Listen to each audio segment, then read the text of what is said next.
René Castagnon. Et alors, on l'a vu, c'est incroyable à quel point les industriels aujourd'hui innovent. Alors, on va le découvrir à vos côtés, Alexandra Haïm. C'est que du côté des oreillers, alors on n'arrête pas le progrès. C'est-à-dire qu'aujourd'hui, il y a tellement de choix. Trop de choix, tu le choix, on ne sait plus quoi choisir. Alors vous allez justement nous aiguiller. Alors on y va, vous nous avez apporté quelques spécimens et on va voir les plus et les moins de chacun. Oui, alors je vous ai ramené en premier lieu un oreiller. Donc c'est la grande tendance de ces derniers temps. C'est un oreiller ergonomique en mousse à mémoire de forme. Donc c'est un produit en fait qui a pour but de soulager les points de pression, éviter un contact, un appui trop fort au niveau des vertèbres cervicales. C'est pas un peu rigide, parce qu'on a tellement été habitués, vous savez, avec l'oreiller, qu'on met comme on veut dans tous les sens. Là, on a l'impression que c'est un petit peu rigide. Effectivement, ça a l'air rigide parce que c'est fait dans un moule, c'est moulé, ça a une forme prédéfinie. Mais en fait, vous avez plusieurs types d'oreillers ergonomiques avec des produits donc très fermes et d'autres qui vont être beaucoup plus souples. On peut même incorporer maintenant une base végétale dans ce type d'oreiller, comme du soja, de l'huile de ricin, pour lui donner un côté plus moelleux, plus confortable. Donc là, en ce moment, c'est celui, par exemple, qui se vend le plus, qui est le mieux accepté par le corps, par la morphologie de C'est vrai que c'est une grosse vente, à condition pour les personnes de dormir sur le dos et le côté. Ceux qui vont dormir sur le ventre, ce qui est a priori de toute façon pas une très bonne position de sommeil, vont privilégier plutôt des produits plus plats. Et vous, qu'est-ce que vous avez? Est-ce qu'on imagine que vous avez dû faire votre choix parmi tout le large panel représentatif de ces oreillers? Vous avez quoi comme oreiller? Alors j'ai un produit ergonomique comme ça, en mousse à mémoire de forme, mais souple. Michel, vous avez quoi? Moi, j'ai un oreiller classique en plume d'oie. Donc c'est du sur-mesure finalement, à chacun son oreiller. Vous, René? Tout à fait ordinaire. Tout à fait ordinaire. C'est-à-dire plume ou polyester, enfin? Je ne sais pas trop. J'ai un oreiller. Mais vous plaît? C'est le vôtre? Oui, et puis c'est votre doudou? J'y suis bien dessus. Bon, j'ai pas de problème. Ça me convient. Zora, vous avez quoi? Moi, j'ai un oreiller avec des balles d'épeautre à l'intérieur et par-dessus, je mets un oreiller ordinaire. Vous savez pas du bruit, ça, l'épeautre, justement? Alors, Alexandra, vous en vendez, vous, des oreillers avec de l'épeautre? Alors, non. La raison pour laquelle on ne vend pas ce type d'oreiller, c'est qu'il y a quand même des risques d'allergie graves. Donc, c'est pas automatique, c'est pas obligatoire, mais il faut quand même que les personnes soient au courant. En fait, ça se met très vite en poussière et donc ça peut être très allergène pour... Zora, vous avez bien fait de venir dans l'émission. N'est-ce pas? Voilà. Vous avez bien fait de rester. Alors ensuite, donc il y a ce modèle, oui, donc à tester, on va vous soulager, Alexandra. Ensuite, tout à fait. Ensuite, ça. En fin de compte, on fait comme on veut. Oui, on peut tout à fait. Alors, ce qui est d'extraordinaire avec cet oreiller également, que c'est sympa, c'est visuel, c'est que pour les gens qui sont vraiment accros à ce type d'oreiller, vous pouvez le rouler, l'emmener avec vous un peu partout en voyage. Il est moins rigide qu'il en a l'air. Et voilà, et il retrouvera toujours sa forme initiale, donc c'est sympa. C'est bon. Ensuite, ensuite, vous avez tous les oreillers en fibre, donc qui vont remplacer réellement les oreillers en duvet, plumettes, mais qui sont pas, voire très peu allergènes. Donc tout ça, c'est de la fibre polyester siliconée. Donc ça va ressembler, ça a le look d'un oreiller en duvet, ça a le confort, mais sans les risques d'allergie qui peuvent être liés à l'utilisation du duvet ou de la plumette. Pareil, ça ne concerne pas tout le monde, mais c'est important de le savoir. De quelle forme? C'est-à-dire qu'avant, on avait des oreillers, vous savez, format carré, maintenant c'est rectangulaire. Les deux Est-ce qu'il y a une forme justement à privilégier? Moi, je privilégie quand même les formats rectangulaires parce que ça évite de trop redescendre dans le lit. Vous avez plus de surface pour vous retourner. Donc c'est vrai que ça devient un peu un standard, le rectangulaire.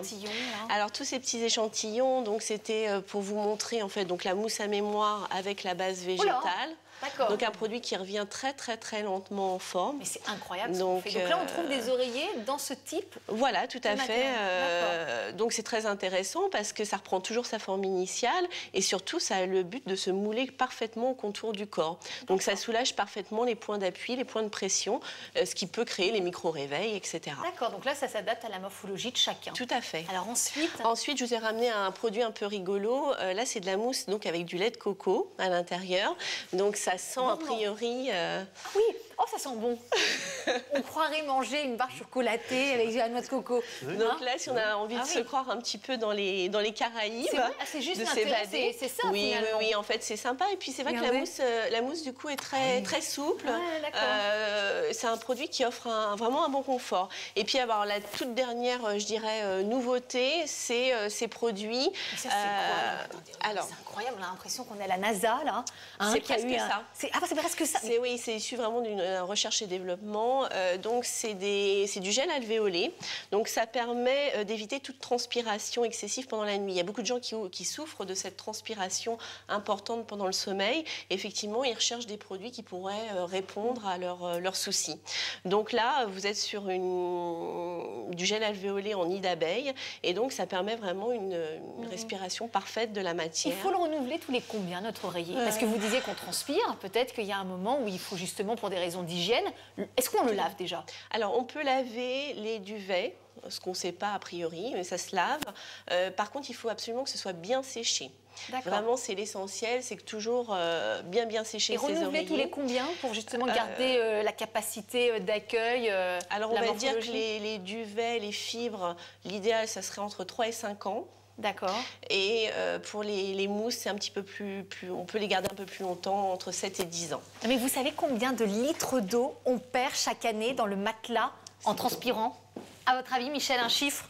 Bon, je pense que ça doit être important. Je dirais une trentaine ou une quarantaine. Oh là, vous en êtes loin. J'en suis loin. Combien de litres d'eau par an notre matelas absorbe et évacue? René? Aucune idée, vraiment. Oui, moi non plus. Mais attendez, 300 litres d'eau. Ah oui. Vous vous rendez compte? Donc presque C'est incroyable. 1 litre par nuit, oui. Voilà, donc le matelas, c'est un petit peu plus cher quand même à changer, mais l'oreiller, c'est finalement l'équivalent. Hein. Mais Jean-Charles! Je me suis invitée. Mais oui, mais vous savez, je suis comme ça. On vit ensemble maintenant, Jean-Charles. Hein, on s'est paxé avec les arômes. Partagez mon salon. Du coup, là, je me sens bien posé. Hein. Ça me fait du ça bien. fait l'unanimité. Hein. Ah, écoute, super, je suis ravi. Bon. Un petit goût de revient. Je voulais juste poser une question pour les oreillers. Quand on souffre d'arthrose cervicale, par exemple, ou de tout type d'arthrose au niveau des épaules, etc., il vaut mieux quelque chose de plus doux, de mou, de ferme, de moyennement ferme. Il faut quelque chose... On hésite toujours à choisir la fermeté de son oreille.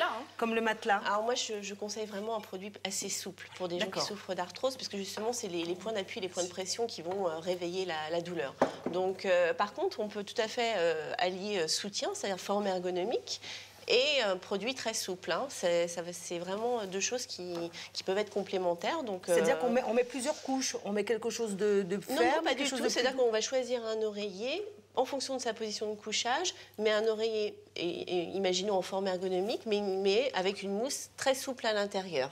Donc ça va à la fois soutenir, mais ça va soulager également les tensions. Quelque chose me dit qu'on va très bien dormir, peut-être pas tous ensemble, mais on va très bien dormir, chacun dans notre lit la nuit prochaine. Merci à vous tous d'avoir partagé cette heure en notre compagnie. Je rappelle les titres de vos livres. René Castagnon, Ma gym instinctive, chez Amphora. Voilà. Également Michel Odoul, Dis-moi où tu as mal, je te dirai pourquoi. C'est aux éditions Albin Michel. Et enfin, L'animal en nous, aux éditions Albin Michel. C'est vrai que ça nous intrigue de découvrir à quel animal, l'animal qui sommeille par exemple dans Rachida Dati. Oh, ben écoutez, je laisse au lecteur le plaisir de le découvrir. Ah oui, parce que là, il va y avoir des surprises, mais c'est incroyable. Non, mais il faut vraiment à découvrir. Merci à vous tous, merci à vous de nous avoir suivis. Je vous rappelle que vous pouvez retrouver toutes les informations, les références des invités, bien évidemment, sur le site internet de Vivolta. On vous souhaite une belle journée et on se retrouve la semaine prochaine. Très belle journée à vous tous et beaucoup de... Mais ils sont complètement, ça y est, de bonheur, voilà. Et on se retrouve dans la bonne heure la semaine prochaine. À demain. Et moi, je dis à demain, je ne sais pas ce qui me prend. C'est l'habitude. Tu sais. Bravo pour votre visage. Ah ouais, c'était super. Ah ouais.